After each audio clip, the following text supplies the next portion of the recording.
My name is Victor Furman. Some call me The Voice. I've always been fascinated with human nature, spirituality, science, and the crossroads at which they meet. Join me now and we will explore these topics and so much more with fascinating guests, authors, and experts who will guide us to Destination Unlimited.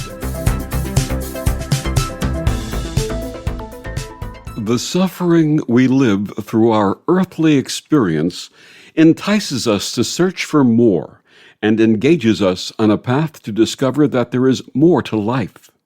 However, we are growing past duality, so the suffering will no longer be a requirement for an evolution of the soul. My guest this week on Destination Unlimited, Michael Monk, says we can only go so far through our own energy work, our own growth. We need God. Michael Monk is a world-renowned healer and teacher of spirituality, metaphysics, and energy mastery with a focused devotion to God. His journey began in 1999 when he spontaneously received a powerful communication from the voice of God, followed by many experiences of reality-bending miracles through prayer.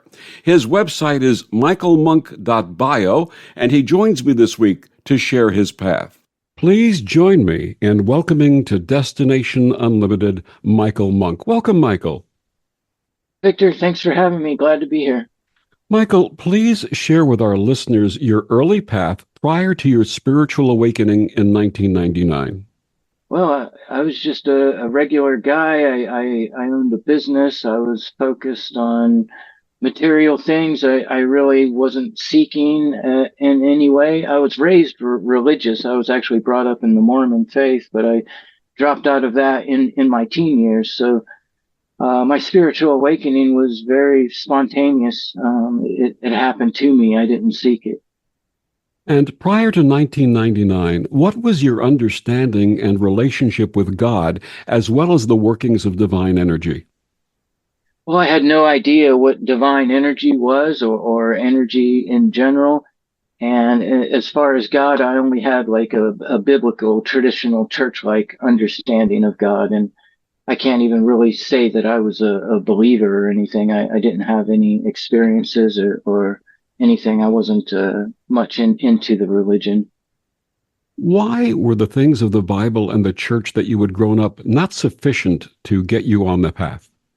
Well, that's a loaded question, but I would say that the religions of today, they're based most of them on spiritual experiences that leaders or inventors of the church had, and without a full understanding or a method of initiating the members, because to truly embark on the spiritual path, to truly get to know God, you have to get to know yourself. And our true self is energy. Our true self is spirit. So if there's no meditation involved, if there's no self-work involved of enlightenment, it's sort of like you have to bridge the gap between heaven and earth yourself. Apart from that, you can sometimes have some profound experiences through prayer or just spontaneous happenings, but spirit can only communicate with a normal human that hasn't awakened through the traditional channels of perception that we have, which is the five senses provided by the nervous system of the human body. So the type of experiences that are available to your average person just aren't enough to cement a solid foundation of faith. Please tell us about the events of 1999 and how they changed your life.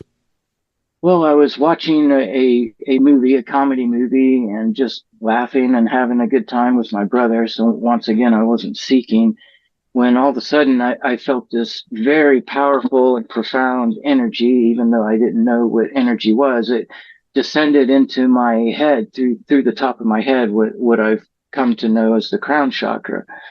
The energy settled in the very center of my mind and began to speak to me, began to communicate. It was very powerful. It was telepathic as well as audible. Like I could hear it with my eardrums, as well as feel that it was a mental communication inside of the mind. And I was very curious who was talking to me, and I thought maybe it was my grandfather who had recently passed away. So I asked the presence, "Grandfather, is that you?" And I got flooded with the goosebumps, the chills, that spiritual presence, and the voice said yes. But I felt there was something missing, like the summary that it was my grandfather was somehow incomplete. So I asked if my cousin Jason, who had recently passed away as well, are you there? And the same voice replied and said yes. And I got flooded with that same chills and goosebumps feeling. And at that point, I was confused. So I said to the presence, "Okay, you're my grandfather and you're my cousin. I'm confused." And at that point, my internal vision opened up. My inner eye spontaneously opened up, and I saw thousands, perhaps millions, perhaps even more of humanoid shaped light beings that were all connected and like a collective consciousness, and they were all speaking to me as one voice. And that's when I had the feeling in my heart that I was talking to God. And the presence said, "You finally met me, and I will give you this space and time to communicate with me." So I was stunned. I was shocked, and I dialogued with God throughout the evening. But the questions that I had were, not very good questions, mostly biblical in nature. But the presence kept trying to lead me towards something more. I couldn't piece it together at the time, but I was examining the reality around me, knowing that what I was seeing, the physical, was incomplete, that there was more to it. And that's basically the summary of that experience. And you also had a miracle healing, didn't you? Yes, I did. 2 weeks later, I was home alone in my apartment, and I had an accident. I accidentally stabbed myself in the left eyeball with a sharp object, and it was a bad injury. And like I said, I was home alone, so I went into the bathroom and looked in the mirror. My left eyeball was bleeding pretty badly, and it was leaking eye fluid as well. And I realized in that moment, oh my God, I'm going to lose my eye. And when I had that thought, my right eye teared up with tears, and at that point I was effectively blind. But a strange calmness came over me as I remember, "Michael, you talked to God 2 weeks ago, so how about, instead of freaking out, how about we just get on our knees and pray?" So I did, and I prayed in the way that I've been raised or brought up to pray. I got on my knees, bowed my head to the floor, and said, "Heavenly Father, in the name of Jesus Christ, let my eye be healed." And as soon as I finished speaking, my whole body just flooded with a very high vibration, just a very fast particle acceleration. And I get up and I looked in the mirror, and there was no more blood coming from my eye. There was also no more tears in the right eye. The tears had vanished as well. But the strange thing was there was a thin stream of blood coming down from the center of my forehead, which I wiped the blood off, and there was no wound. There was no way to explain why blood would be streaming from the center of my forehead. So I was stunned. I was shocked, just looking in the mirror with my jaw dropped, just not knowing what to do next, knowing that I had just experienced a very profound, like a physical transfiguration, instantaneous healing of an open flesh wound. And that really kicked things into high gear for me. And also, you had mentioned the feelings, and you said that you were hearing something. What were you hearing during these episodes? In addition to the voices, were there other sounds? No, I don't recall any sounds. It was a clear communication. I could hear the words. I'm not sure what you're referencing there. Okay, I thought you were hearing a vibration, but that's maybe I Oh, was feeling the interpreting. feeling the Feeling the vibration. vibration. Okay, Yeah, all right. yeah. What practices did you engage in to fully embrace those miracles that you experienced? Well, I did the best I could with what I had, with what I knew at the time, which was the Bible and the Book of Mormon that I was raised with. So I started reading the sacred texts of my church, and it was interesting because the voice of God would only come to me on great occasion and actually speak to me with words. But I had a type of yes and no question answer relationship with what I've come to call the Holy Spirit, where if I'm digesting an understanding, or if I have a question, I could pose it to God, and if the answer was a confirmation or a yes, I would get flooded with that holy goosebump, chills, vibration energy. If it was a no, or an indication that I'm off track, then I would get this sinking fear feeling, like a little bit of adrenaline in my stomach. So as I was reading these scriptures, the words in black and white,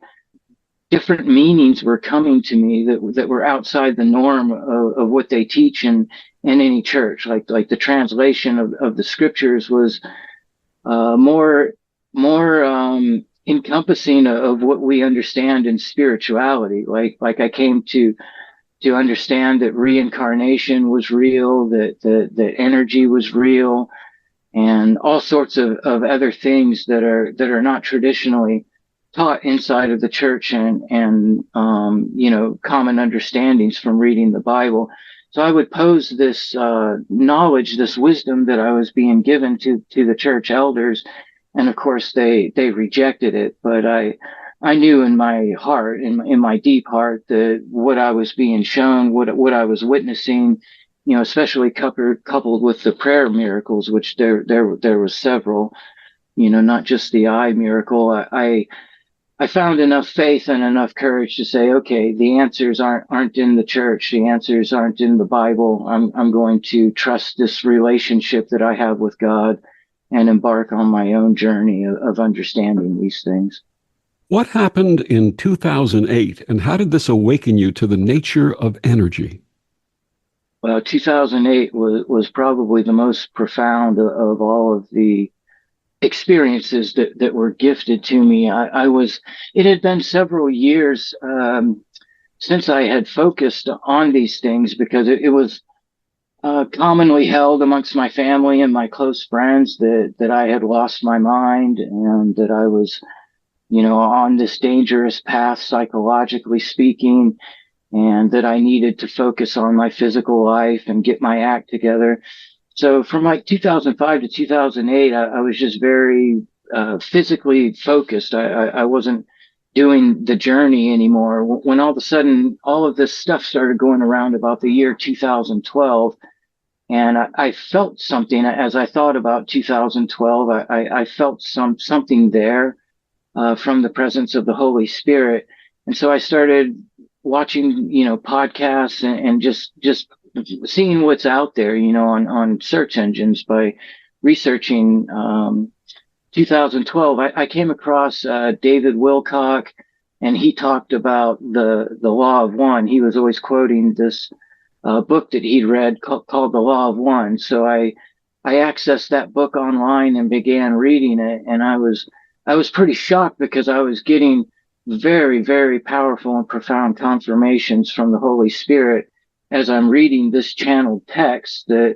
any church would say is evil and is bad, you know, not of God. Any traditional religion would utterly reject something like that, but I'm getting all of these powerful feelings from it. So one of the things the Law of One was talking about was that our physical reality is formed from our sensory interpretation, that it's actually not the greater truth, that the greater truth is that everything is fluctuating waveform, vibrating energy, and that the physical perception is just that. It's just a perception. And I really understood it. Like, you can understand something at the mental level, you know, like 2 + 2 = 4. But then as you're digesting certain knowledges, some things penetrate much deeper than that, and strike you with a profundity, like right in the heart. And that's what happened when I was reading that part about vibration and the physical interpretation of reality. I really understood it at a heart level, and I experienced a very profound opening of the heart chakra, which I didn't really even know existed at the time. But as soon as I did, the voice of God returned to me, and it had been silent for many years. And it simply said, very good. Now I want you to go outside and get away from people. So I went out back behind the office where I worked. And as soon as I was away from people, I stopped walking. And as soon as I did, all of the world around me began shivering and vibrating. Like we've all seen heat, the way it rises off the blacktop on a hot summer day. It causes everything to start like shimmering and distorting. It was just like that, except it was everywhere, 360 degrees. And there was like a rainbow quality to the shimmering, like it was shifting through the rainbow spectrum. And of course, I was very astonished and surprised, but at the same time, I felt this inner peace, this inner comfort, like that I know this place that I was at, this place of perception. Not only that, but I had been here before, and not only that, but I know what to do next. And the feeling of knowing what to do was like, it's like taking a step forwards, but outside of your chest. And instead of moving your right leg forwards, it's like you step out of your own heart. So basically I was opening my heart chakra, even though I didn't know what that was at the time.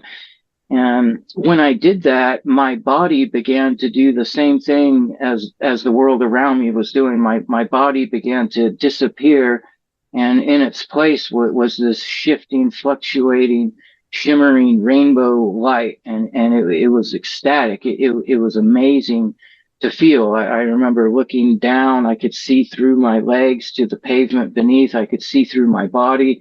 I remember looking to the left and to the right at my arms, and they were just rippling, fluctuating rainbow light. And in that moment, I had a fear-based thought. I said to myself, well, what if I can't rematerialize? And as soon as I had that thought, that everything slammed back into focus, like there was just this rush, this like collapse of the waveform. And all of a sudden, my physical body was back, the physical world was back, and my heart was just pounding out of my chest, and I was totally shocked. So yeah, I call that experience of dematerialization of the physical body. For a brief moment, I perceived myself to be pure spiritual energy, and not just myself, but the world around me as well. And in 2011, you created the Avatar Energy Mastery Institute. What inspired this, and what did you offer those called to study with you? So shortly after that dematerialization experience, obviously I regretted going into fear. Like I was invited to a very high level of consciousness, and I backed out because of fear. So for a couple of years, it was my journey to try to get back to that place. And I finally did. 2 years later, in a deep state of meditation, I opened up my clairvoyance, my ability to see energy spontaneously. And all of a sudden, in my bedroom, I beheld the rippling, shimmering rainbow energy everywhere. I could see it emanating from my body. And this was something that I had opened up myself. So instead of God giving me an experience through meditation, through focus, and through my own achievement, I opened the gateway back to that perception. And that changed everything. So once that happened, I spent a little bit over a year, all of my spare time opening up my clairvoyance and playing within the energy and observing how it works, how it responds to my thoughts, my breath, my actions, my willpower. And there was a very profound moment during all of that where I'm on the bed meditating and my clairvoyance is opened up. So I'm studying the energy with my sight, when all of a sudden a stronger part of my being seemed to take over for a moment, like a deep part of myself came in through the heart. And I found myself speaking the words, I am not the physical body. I am the energy that comes out of it. And as soon as I spoke those words, all of the energy that was in the room collapsed into me, sort of like the way a dying star sucks in everything around it and then explodes outward. It was just like that. All the energy collapsed into my center and then exploded back out, except that my consciousness went with it during that explosion. So all of a sudden my self-awareness, which was previously contained inside of my body, was now distributed all through the room. And it was a short period of time, like maybe a week after that, that I began to notice that I had a type of telekinetic influence over the elements. Like I could cause the wind to blow or to stop blowing or to change directions. I could cause clouds to disappear or reappear from the skies, or I could influence the weather to rain or to not rain or to have the sun come out. I could cause water to vibrate by simply placing my still hand in the water and projecting energy. And then I discovered that I could cause lightweight objects to move with my energy, like a straw or a cheese spinner, and even inside of a sealed container. So once I had that, I decided that I now had something tangible, whereas before I had this beautiful state of internal consciousness that I could go to. I didn't feel called to share when I just had that, but once I had this ability to demonstrate to people that I have connected into an authentic spiritual level of awareness, I decided it was time to go forward and to go public.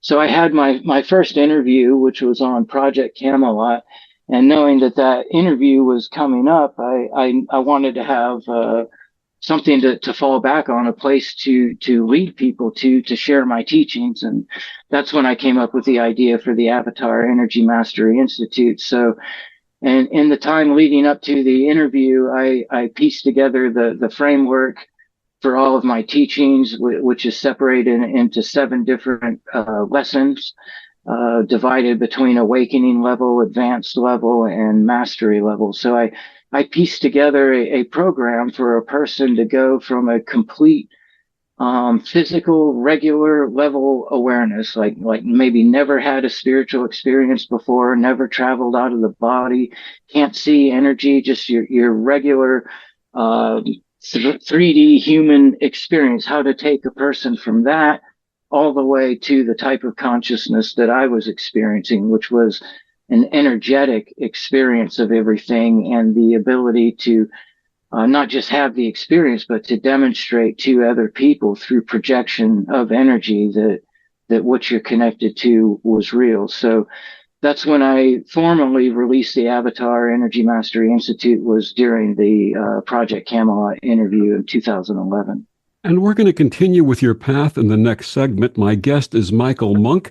He's the creator of the Metaphysical Church of the Tree of Life and the Avatar Energy Mastery Institute. Michael, please share with our listeners how they can find out more about you and your work. Absolutely. Yeah, the easiest way would be to go to my bio website, which is michaelmonk.bio. That's MichaelMonk.bio. And we'll be back with more after these words on the Om Times Radio Network. The cutting edge of conscious radio, Om Times Radio, IOM FM. Om Times Magazine is one of the leading online content providers of positivity, wellness, and personal empowerment. A philanthropic organization, their net proceeds are funneled to support worldwide charity initiatives via Humanity Healing International. Through their commitment to creating community and providing conscious content, they aspire to uplift humanity on a global scale. Om Times, co-creating a more conscious lifestyle. Back on Destination Unlimited, my guest this week is Michael Monk. He's the founder of the Metaphysical Church of the Tree of Life and the Avatar Energy Mastery Institute. So, Michael, in the last segment, we had talked about your creation of the Avatar Energy Mastery Institute in 2011, and you were teaching others and going along, and then 2019 was a year of great challenge for you. Please share with us what happened, what you attribute this to, and the revelations that came from this. Yeah, 2019 was very challenging to say the least. I began to experience extremely heightened energy, and this was around when the 5G cell towers went up. What happened was spiritual warfare. I began to get attacked by increasingly higher level entities, and like severely attacked, like at a physical level. Like some nights I was fighting for my life. Like it was very, very freaky and very, very profound, to say the least. And I ended up taking to spiritual warfare like a fish to water. I was frighteningly good at it.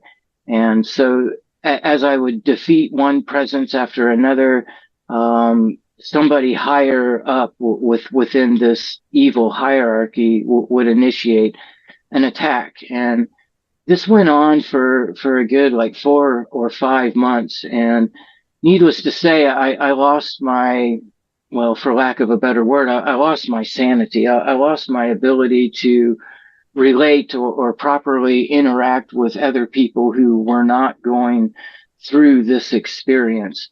And I basically ended up destroying every relationship that meant something to me. I ended up, through a series of highly misfortunate events, I lost all my websites, I lost my YouTube channel, and eventually the fighting stopped after I had won these spiritual battles to a certain level. That eventually it just stopped. I knew peace through my own ability to protect myself with spiritual violence. I was able to finally have peace.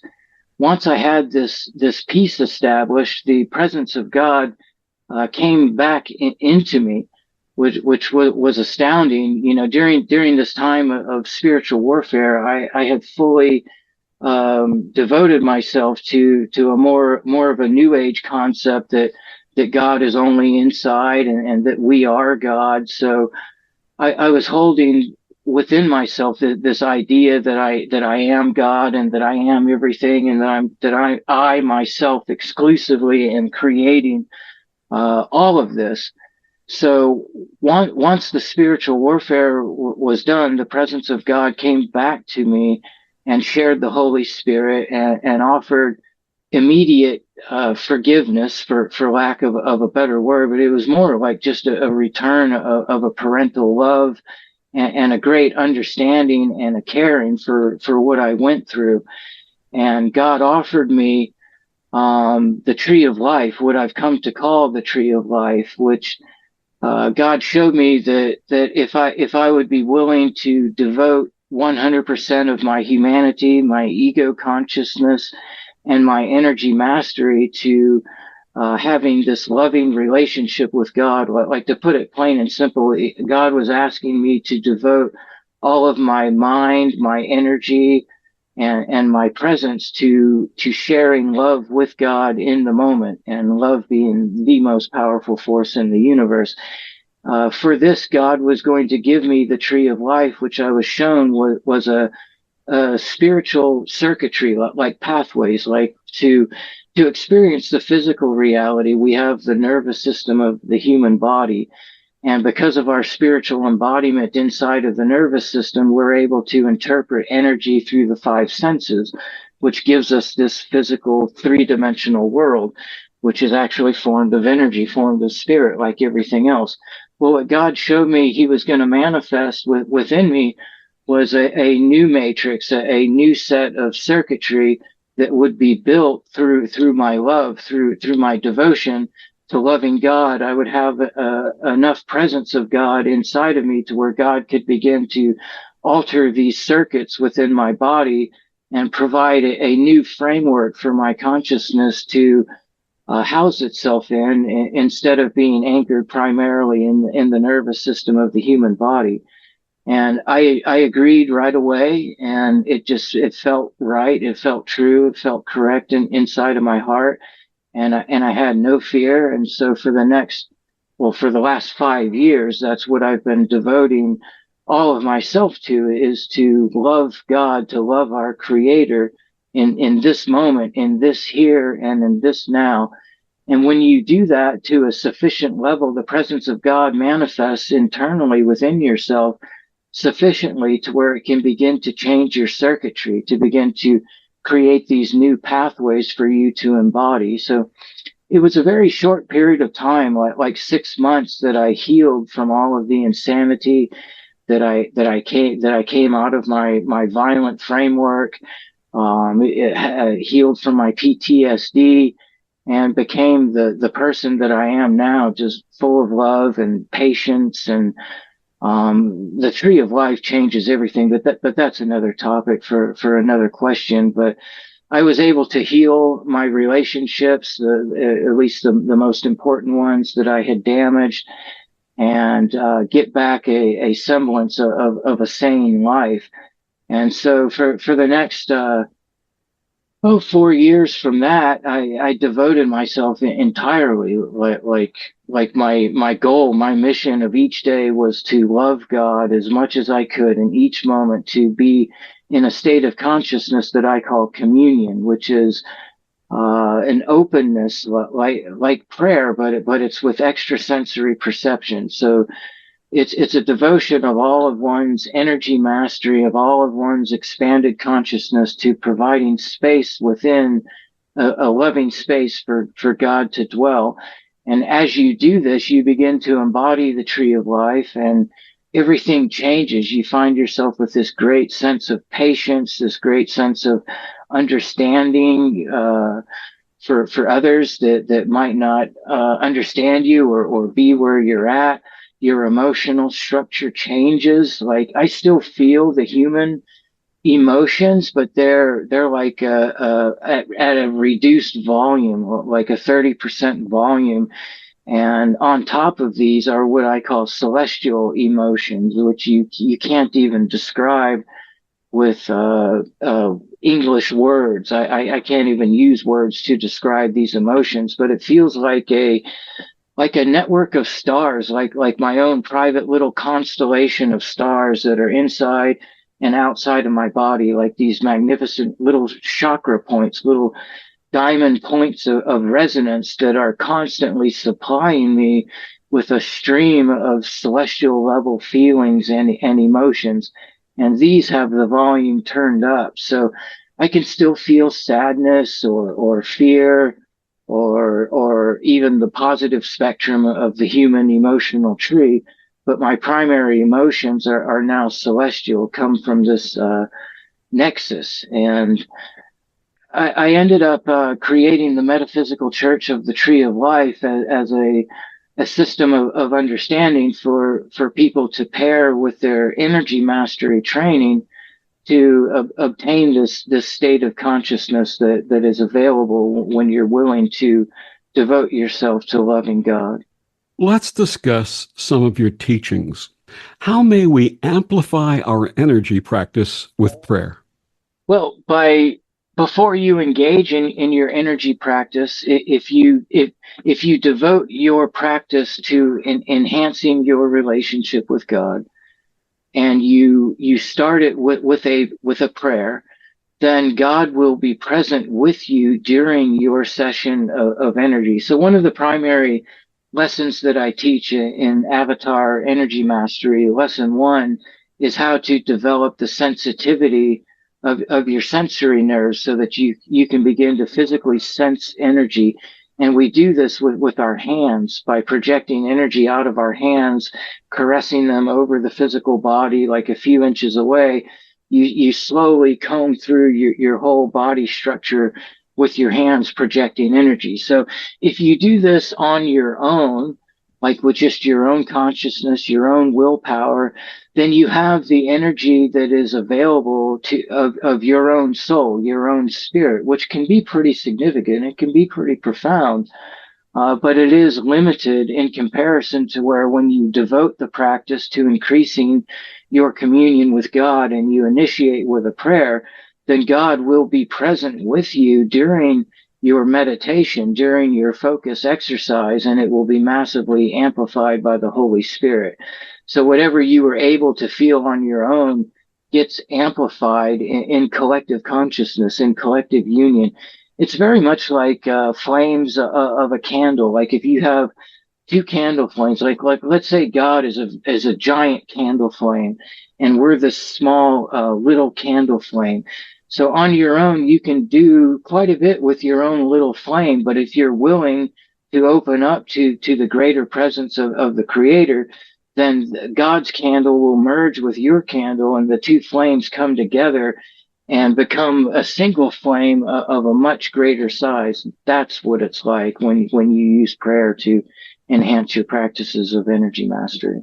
And is this what you refer to as the kinetic consciousness? No, the kinetic consciousness is, most of us that are on the spiritual path are aware that our consciousness is fragmented here in the physical reality. Like we have our mental consciousness, which is where thought takes place. We have our visual consciousness, which is where our perception of sight takes place. In the deeper levels, we have our emotional body, which we all know is deeper. It's thicker. It's of a greater density than, say, the mental body. Well, the greatest body that we have is what I call the kinetic consciousness. And this is the part of our soul that is devoted to providing locomotion for whichever body you currently find yourself in. So inside of the human body, the kinetic consciousness is inseparably fused to the motor nerves of the human body. And it's what we use through our force of willpower to cause the electrical energy exchange between the brain and the neurons that trigger the muscles to move in their preset patterns to provide locomotion for the body.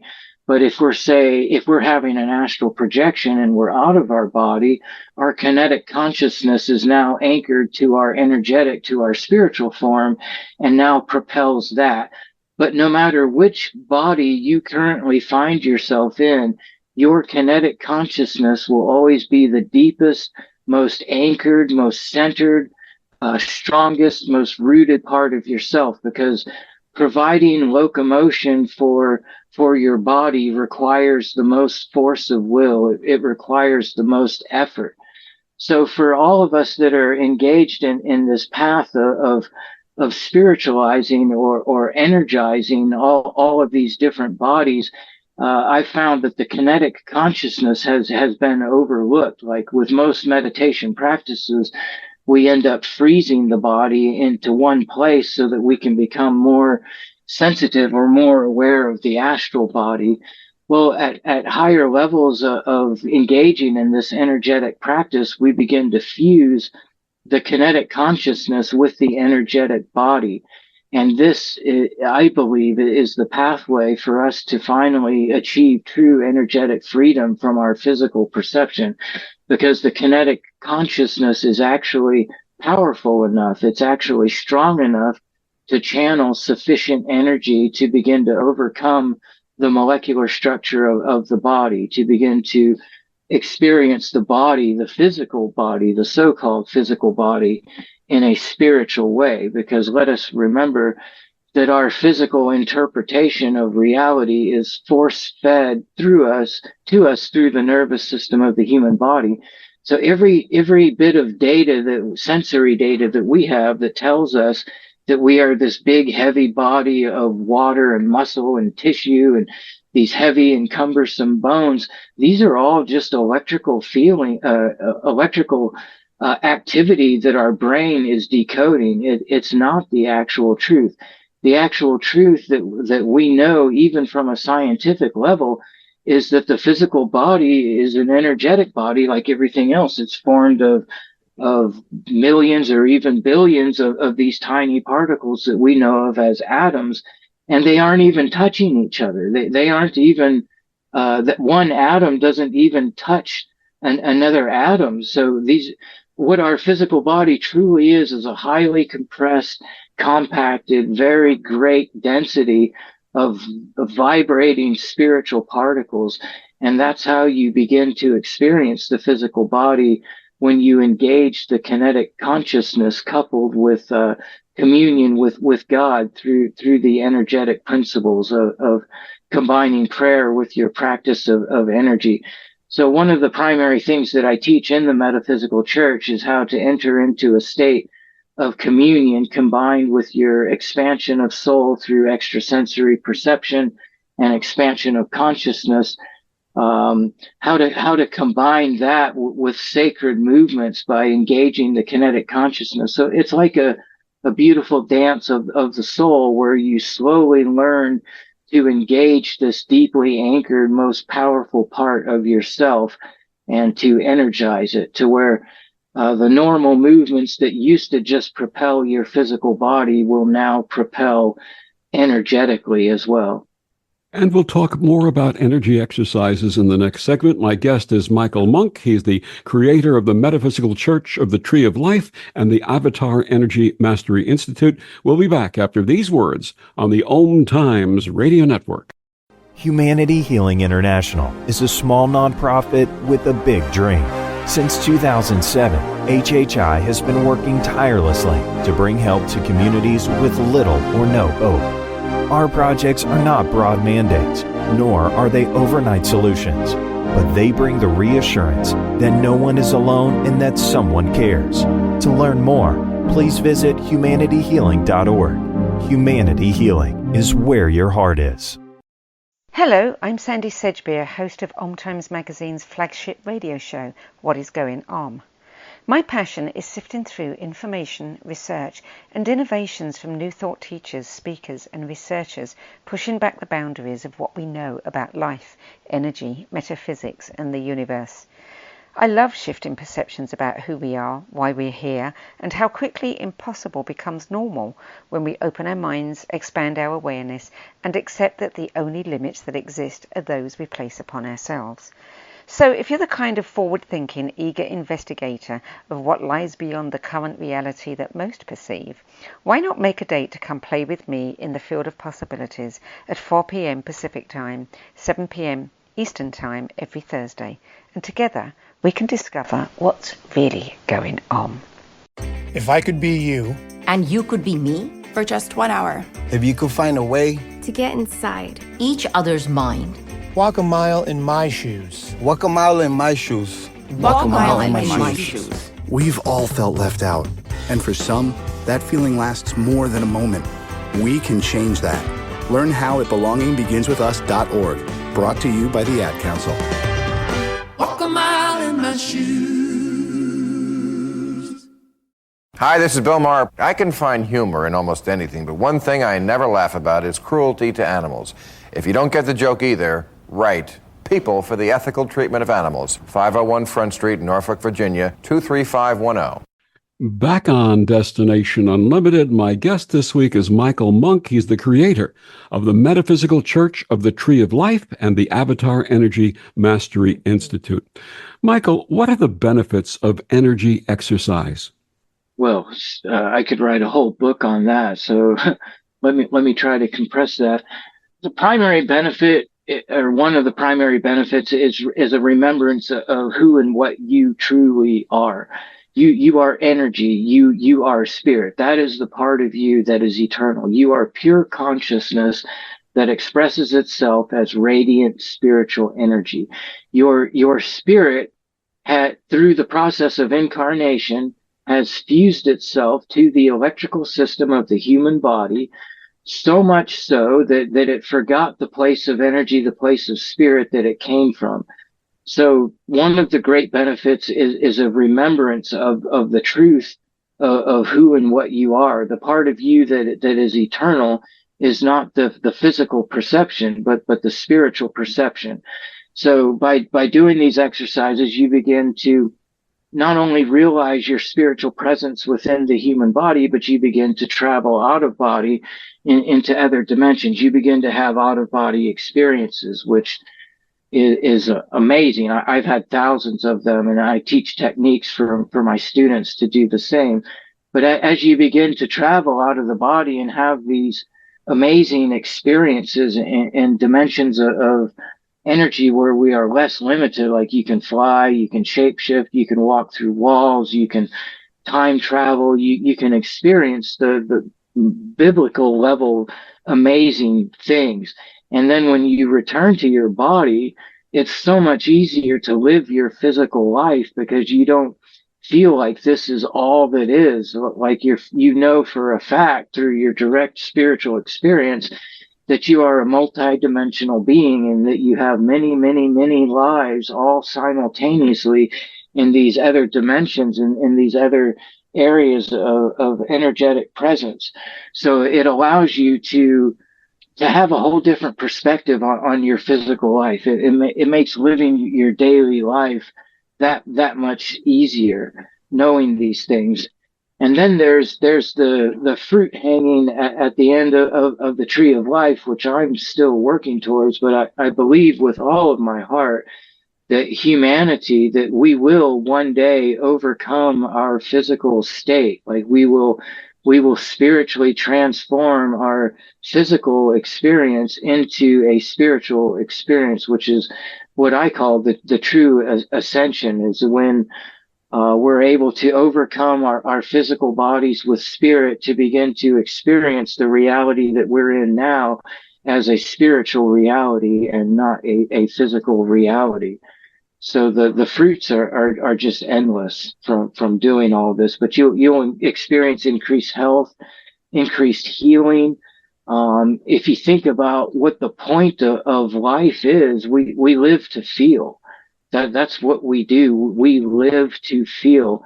And your traditional person chases these feelings through permission slips. So we get a career, we make money, and when we get a raise, that's a permission slip to feel good. When we get the new car, that's another permission slip to feel amazing feelings. Or when we have a new lover or the next new piece of technology, you know, we're on this endless loop of chasing things through materialism and achievement in order to have these profound feelings that give our life a sense of meaning. Well, with energy mastery and expansion of consciousness, you can just get greater feelings through your own expansion of will.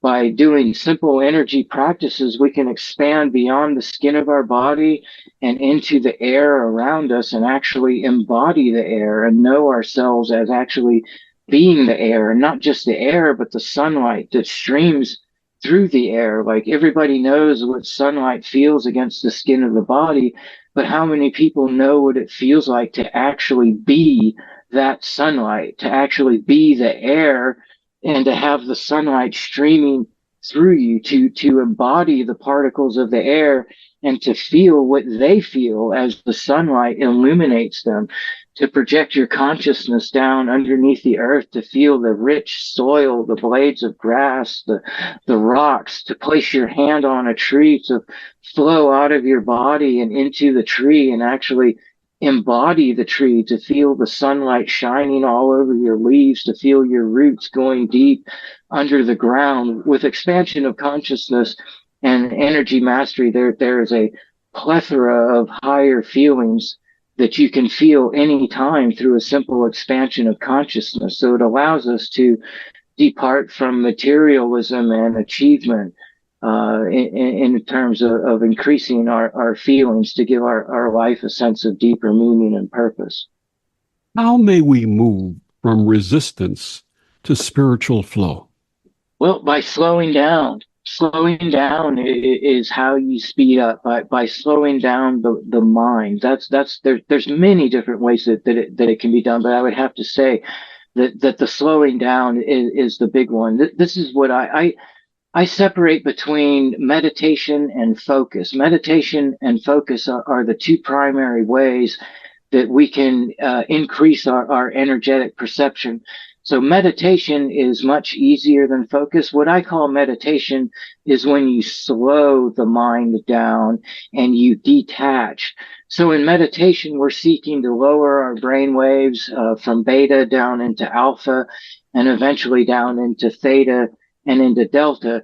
And we seek to ignore the physical body, like we put on an audio track, a theta metronome, or a binaural beat, and we slow our brainwaves way down and we ignore the physical body and just go into a space of emptiness. And if we do this sufficiently, we will either have a spontaneous activation of our energetic body, or we will straight up have an out-of-body experience and begin to travel outside of the body. So as we slow the brain waves down into the theta brainwave state, the perception of spiritual presence becomes automatic, and the resistance just drops.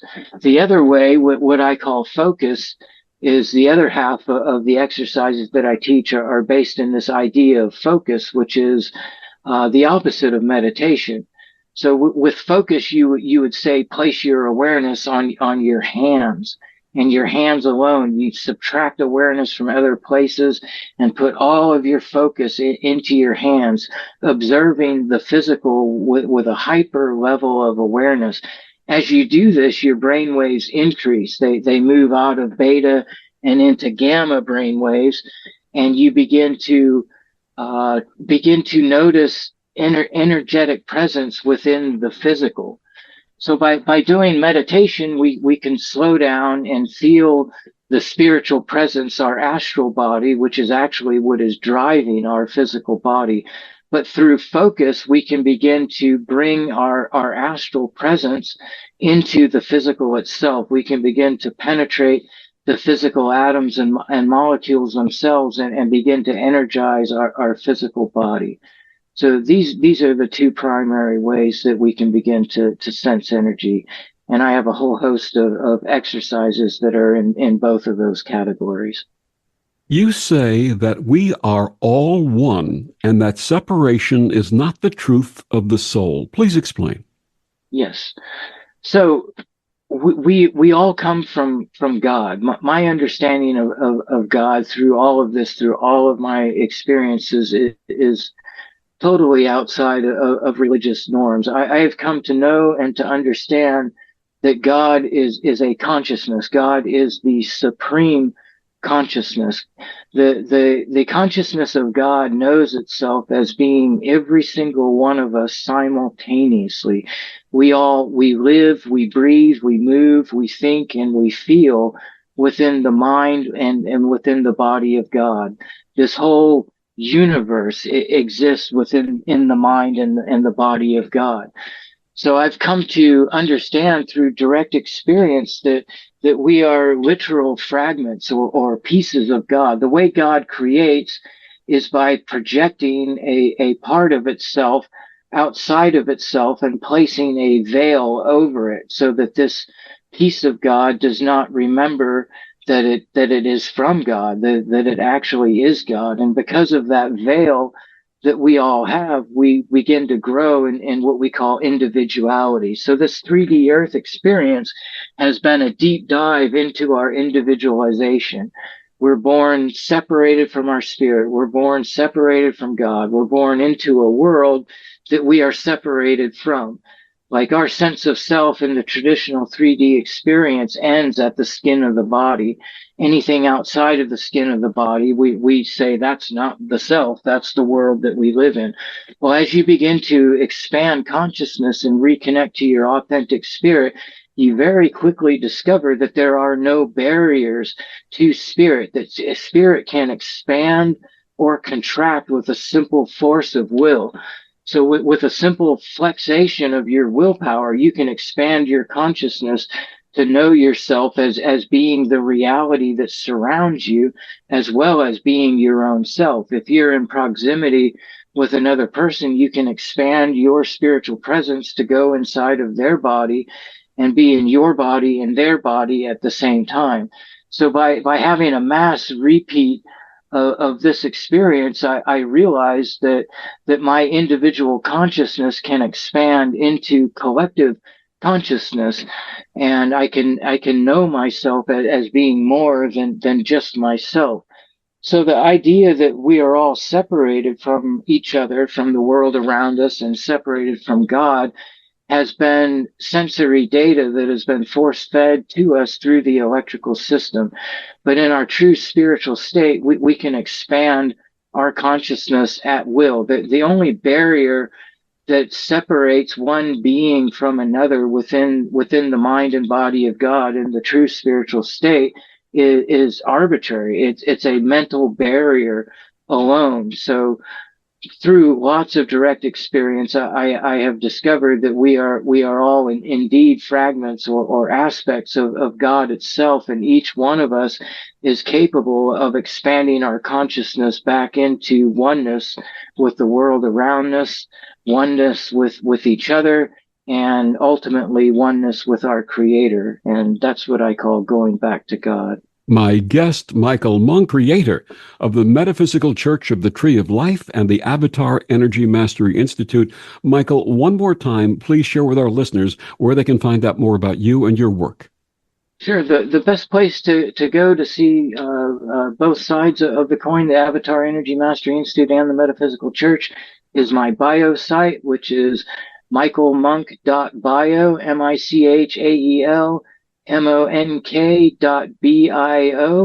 And I just want to give the listeners a tip. If you vibrated with what you've heard, if you're interested in my work, then the path that I would recommend is for you to join the members area of the Metaphysical Church, because you can actually access Avatar Energy Mastery there in the community forum simultaneously with the teachings of the Metaphysical Church.